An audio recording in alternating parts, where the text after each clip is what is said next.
ဒုက္ခလေလူလောကမှာအစဉ်ပြေတဲ့အခါမှာချမ်းသာလို့အစဉ်မပြေတဲ့အခါမှာဆင်းရဲဒုက္ခအကြက်တဲတွေတွေ့အဲ့လိုတွေ့လာတဲ့အခါမှာလည်းပဲဆင်းရဲဒုက္ခတွေကြုံတဲ့အခါမှာ depression မဖြစ်ဖို့စိတ်ဓာတ်မကျဖို့စိတ်သက်သာရတဲ့နိလန်းနေနဲ့တွေးရမယ်မြတ်စွာဘုရားပေးထားတဲ့ general point ကတော့ဘာတော့ဆိုလို့ရှိရင်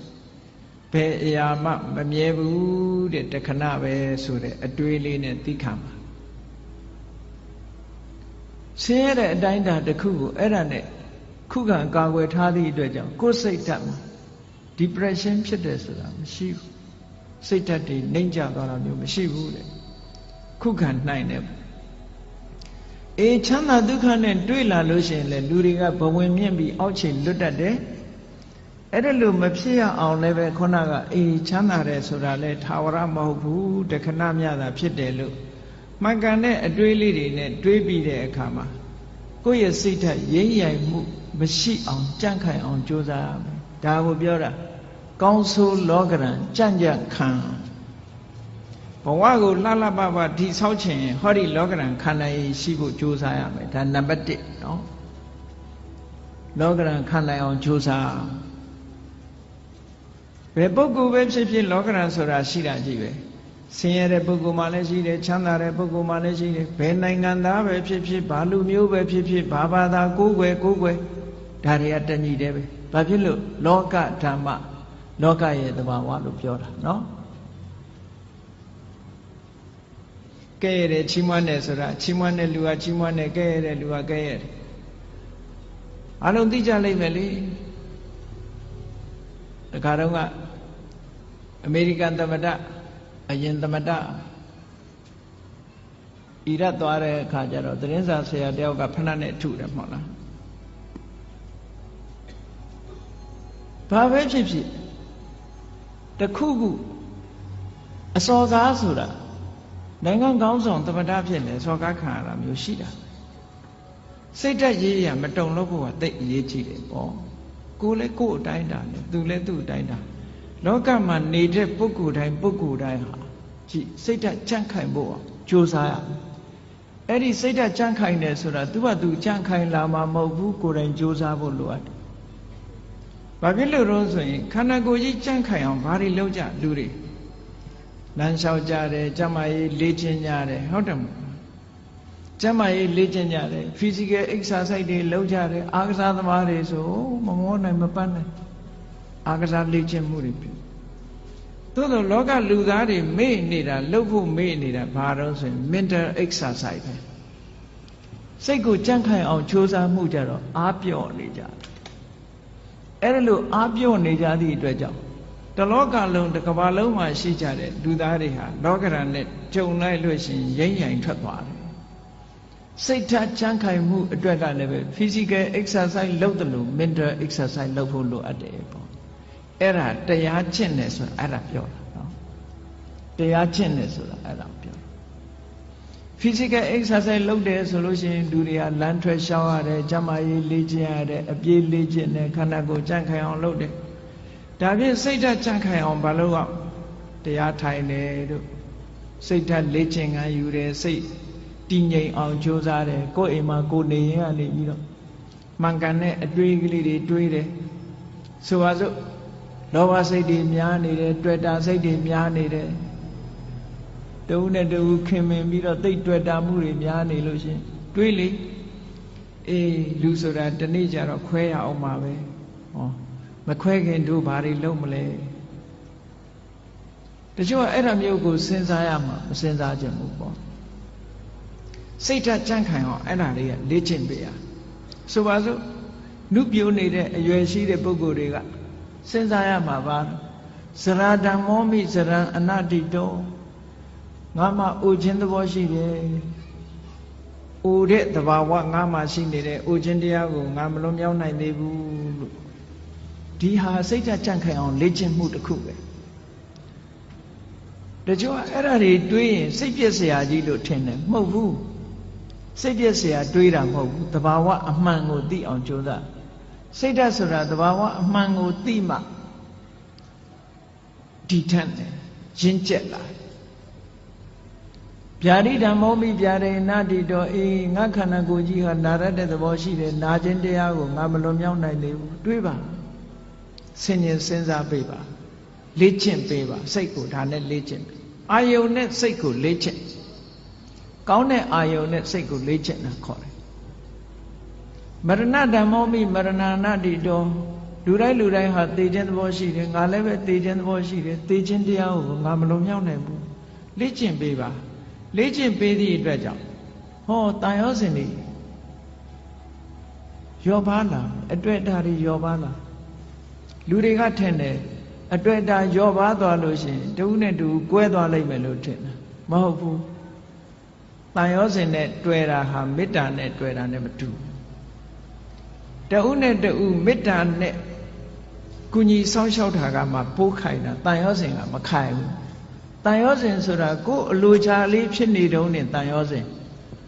ကိုယ်စိတ်တိုင်းမကြတော့ဘူးဆိုတာနဲ့တပြိုင်နက်တန်ရောစဉ်မရှိတော့တဏှာရဲ့သဘောကကိုယ်ကောင်းစားဖို့ပဲကြည့်တယ်ဆိုပါစို့သားသမီးတွေကိုမိဘတွေကချစ်တယ်နဲ့ပြောကြတယ်သားသမီးချစ်တာလားကိုကိုချစ်တာလားသေချာဆန်းစစ်ကြည့်အများကတော့ဖြေလိုက်မယ်သားချစ်တယ်သမီးချစ်တယ်ပေါ့ဒါဖြင့်အဲ့ဒီသားသမီးကိုဘာကြောင့်ချစ်နေတာတုံးလို့မေးလိုက်လို့ရှိရင်ဒီသားသမီးလေးကိုကြည့်ပြီးတော့ကိုယ်စိတ်ထဲမှာစိတ်ချမ်းသာနေတယ်အာကိုးနေတယ်ယုံကြည်နေတယ်ငါတက်ကြီးရင်ငါသားလေးကငါဆောင်းရှောက်မှာပဲငါသမီးကငါဆောင်းရှောက်မှာပဲနဲ့ဟောအာကိုးမှုတွေတွေ့တာမှုတွေအဲ့ဒီလိုမျောလင်းချက်ကလေးတွေနဲ့ထင်အဲ့ဒီသားသမီးကကိုယ့်ကိုဒုက္ခပေးလာပြီဆိုရင်မိဘတွေမလုပ်ကြတော့အိမ်ကနေနှင်ချပြီးအမွေပြတ်ကြော်ညာကြတယ်မဟုတ်လားအဲ့ဒါဖြင့်အဲ့ဒီသားသမီးကိုချစ်တယ်ဆိုတာဘာကိုချစ်တာတုံးလို့မေးလို့ရှိရင်ကိုယ့်ရဲ့ပျော်ရွှင်မှုကိုဖျက်ဆီးလာပြီးကိုယ့်ရဲ့ဘဝကိုထိခိုက်လာပြီးဆိုလို့ရှိရင်အဲ့သားသမီးမချစ်တော့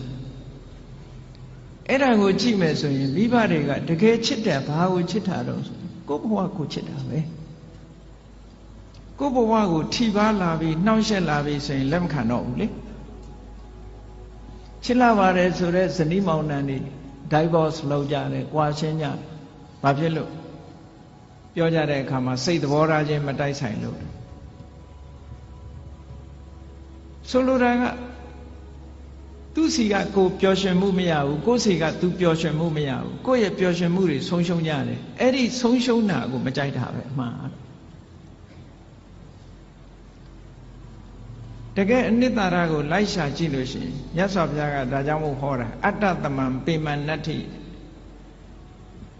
ကိုကိုချစ်တာလောက်တခြားကိုအချစ်နဲ့တူတဲ့အချစ်ဆိုတာမရှိဘူးလို့ဒီလိုပြောတာဒါတကယ်ကိုအစစ်အမှန်ကိုဟောဒါကြောင့်မို့လို့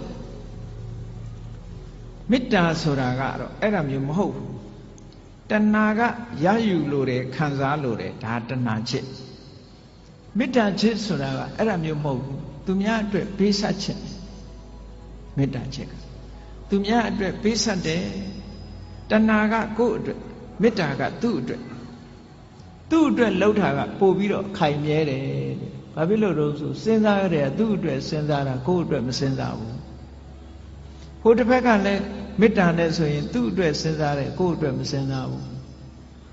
အဲ့ဒီတော့သူ့အတွက်ဆင်ပြေးနေလို့ရှိရင်ဟောမကွဲမကွာဖြစ်တာပေါ့ဟိုလူကလည်းငါအတွက်စဉ်းစားတယ်ဟိုလူကလည်းငါအတွက်စဉ်းစားတယ်နှစ်ဦးကိုယ့်အတွက်ကြီးပဲစဉ်းစားတယ်လိုဘပြည့်နေတဲ့အချိန်မှာတော့ကိုယ့်အတွက်ဖြစ်နေရင်ခြေနှက်တယ်ကိုယ့်အတွက်မဖြစ်တာနဲ့တပြိုင်တည်းခွဲကြရောအဲ့တော့မေတ္တာချစ်နဲ့တဏှာချစ်တခြားနည်းနဲ့ပြောမယ်ဆိုလို့ရှိရင်မေတ္တာချစ်ကအေးမြပြီးတော့တဏှာချစ်ကပူလောင်နေတဏှာရဲ့နောက်ွယ်မှာဘာတွေလာတော့ဆိုတောကဆိုတာရောက်လာစိုးရိမ်တာတွေပူဆွေးတာတွေဒါတွေဖြစ်လာမေတ္တာရဲ့နောက်ကမှာဒါတွေလုံးဝမရှိဘူးအေးချမ်းတယ်တည်ငြိမ်တယ်ဆိုတာတွေဖြစ်တယ်ဒါကြောင့်မို့မေတ္တာနှလုံးသားနဲ့ချစ်နိုင်အောင်ကြိုးစားအဲ့ဒါပို့ပြီးတော့ခိုင်မြဲတယ်စိတ်ဓာတ်ကြံ့ခိုင်မှုနဲ့ပတ်သက်ပြီးတော့ဒါကိုမြတ်စွာဘုရားကလောကရန်နဲ့ကျုံလာပြီဆိုလို့ရှိရင်ကြံ့ကြံ့ခံနိုင်အောင်လေ့ကျင့်ရစိတ်ဓာတ်ကိုလေ့ကျင့်ပေးရမယ် လေ့ကျင့်တယ်ဆိုတဲ့နေရာမှာဘာနဲ့လေ့ကျင့်သမထကျင့်စဉ်တစ်ခုကိုကျင့်တာလဲဒါလေ့ကျင့်တာပဲဝိပဿနာကျင့်စဉ်တစ်ခုကိုကျင့်တာလဲလေ့ကျင့်တာပဲအဓိကကတော့ wise attention လို့ဆိုတယ်မှန်မှန်ကန်ကန်စဉ်းစားတတ်မှုပါယောနိသောမနတိကာရလို့ခေါ်တယ်မှန်မှန်ကန်ကန်စဉ်းစားတယ်ဆိုတာဘာတော့ဆိုရင်အဆိုးဘက်ကမကြည့်ဘူးကောင်းဘက်ကကြည့်အကုသိုလ်ဖြစ်အောင်မကြည့်ဘူးကုသိုလ်ဖြစ်အောင်ကြည့်တယ်အကောင်းဘက်ကတွေးတယ်အရာရာမှာအကုန်လုံးအကောင်းဘက်ကတွေးရမှာလားလို့ဆိုဒီလိုတော့မဟုတ်ပါဘူးမှန်ကန်တဲ့ဘက်ကအကောင်းဘက်ကစဉ်းစားနိုင်တတ်ရမယ်အဆိုးဘက်ကကြည့်လို့ရှိရင်အဆိုးဆိုတာအပြစ်ကိုကြည့်တဲ့အခါမှာအရာရာမှာအမှန်ကိုကြည့်ဖို့လိုအပ်တယ်ပေါ့ဆိုပါစို့လူတယောက်ပေါ်မှာကိုယ်ကဒေါသဖြစ်တယ်ဒေါသဖြစ်တယ်ဆိုတာ तू ဘာအတွေးနဲ့ तू ဒေါသဖြစ်တယ်လဲလို့ဆိုရင်အေးဒီကောင်ကငါ့ကိုစော်ကားတယ်တက်စော်ကားတာပဲဆိုတဲ့အဲ့ဒီအတွေးတွေနဲ့တွေးလိုက်မယ်ဆိုလို့ရှိရင်ဒေါသဖြစ်လာမှာအဲ့ဒီအတွေးမဟုတ်ဘဲနဲ့ပြောင်းပြီးတော့တွေးလိုက်တယ်အေး तू ဆဲတာ तू ဆိုးတာငါကပ်ပါတာမဟုတ်ဘူးငါနဲ့မဆိုင်ဘူး तू ဆိုး तू ခံလိုက်မယ်ငါမပတ်သက်ဘူးလို့ဆိုရင်သူ့ပုံမှာဒေါသမထွက်ပြန်ဘူးအတွေးလေးဟာဒီနားလေးတင်ပဲကပ်ပြီးတော့ခွင့်လွတ်တတ်တဲ့အတွေးဆိုတာလည်းရှိလူတွေကကိုကြတော့ခွင့်လွတ်တယ်သူများကြတော့ခွင့်မလွတ်ဘူးဆိုတာလောကမှာထင်ရှားတယ်နော်ကိုကြောင့်ဖြစ်လို့ရှိရင်မတော်တဆလို့ပြောတယ်သူများကြောင့်ဖြစ်လို့ရှိရင်နမောနမဲ့လို့ပြောတယ်တကယ်ကိုအဲ့ဒါလို့ဖြစ်တယ်နော်သူများကြောင့်တစုံတစ်ခုဖြစ်သွားရင်ဟာဒီလူကနမောနမဲ့နေလို့ဖြစ်တယ်ကိုကြောင့်ဖြစ်ရင်တော့မတော်တဆသူများကြောင့်လည်းမတော်တဆလို့တွေးလိုက်ရင်ဒေါသမဖြစ်တော့ဘူးအဲ့ဒါမတော်တဆဖြစ်ရှာတာပဲနော်ဒါစိတ်ဓာတ်ရဲ့အကြံခံမှုတွေပဲကိုယ်ကိုလေ့ကျင့်ပေးရမှာအောင်ပြောတာသူများပေါ်မှာအပြစ်နေမြင်နေသည်တည်းများကာလပတ်လို့မေတ္တာဆိုတာသက်ဝင်နိုင်ဖို့မဖြစ်ဘူးတဲ့ဘယ်ရာပဲဖြစ်ဖြစ်အစဉ်ပြေအောင်စဉ်းစားတတ်ဖို့လိုတယ်ပေါ့အကောင်းဘက်ကကြည်တာတွေဟာစိတ်ဆင်းရဲမှုကိုကာကွယ်ပေးနိုင်တာတော့သိကြတယ်ပုံမြင်လေးတစ်ခုရှိတယ်မြေထားမောင်းတဲ့မြေထားမောင်းသမားတယောက် engine driver မြေထား driver တယောက်ဘယ်တော့ဖြစ်ဖြစ်သူကအကောင်းဘက်ကကြီးပဲပြောတယ်အဆိုးဘက်ကဘယ်တော့မှမကြည့်ဘူးကောင်းဘက်ကကြီးပဲပြောလို့ရှိတယ်ဒီနေ့ကျတော့ဘာဖြစ်တုံဆိုမတော်တဆသူ accident ဖြစ်တယ်ဆေးရုံတင်လိုက်ရဆေးရုံတင်လိုက်ရတော့